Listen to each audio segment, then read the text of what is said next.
Добрый день, всем. Добрый день. Что, у вас тоже паника? А у вас? Или что? В чем он суть? Комментарии ждем. Отвечайте на мои вопросы. Судя по Данису Зарипову и другим игрокам, команда не унывает и в бодром расположении духа готовится прервать серию поражений. Главный тренер Олег Знарок, которого молва отправляет в отставку, уходить с поста не собирается. Я предполагаю, что отправляюсь. И давно уже. Но я по жизни боец.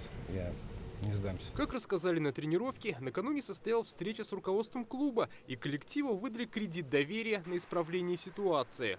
Разговор был, и он постоянно ведется и от руководства, которое выше, всегда и поддерживает, и будем дальше поддерживать, вне зависимости, пока какие результаты. Еще раз повторюсь, мы попали в эту яму все вместе, мы будем выбираться все вместе. Если сейчас как-то голову опустить и не доверять тренерскому штабу, то ничего из этого хорошего не будет. Также игроки опровергают слухи, что причина неудач – это разногласия внутри команды и формирование так называемых кланов. Один что-нибудь напишет, вторые подхватывают, и начинается вот эта вот ерунда. От этого, наоборот, надо отвлечься и больше внимания к хоккею, там, я не знаю, там, как выбираться все вместе, там, если мы все вместе, наши болельщики, как бы в этом должны помогать, а не вот это лить, короче, там. Здесь одна группировка, акбарсовские только, а других не может быть никаких.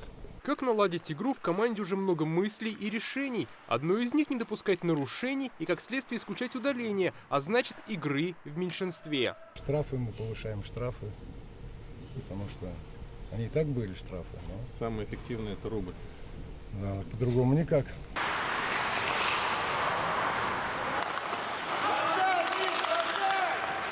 Более сложной задачей называют реализацию своих моментов. Сегодня на тренировке упор сделали на атакующих упражнениях. Складывается такая ситуация, что никто не может забить гол. И для нас там 1-2 гола – это праздник. И для нашей команды, конечно, это полный бред. Ну, банальные слова, будем работать, тренироваться. Даже не могу ответить. Через работу все, я надеюсь, придет. Также в планах усиления состава. Для этого могут воспользоваться обменом игроков. До конца регулярного чемпионата еще более 40 матчей, то есть время исправить положение.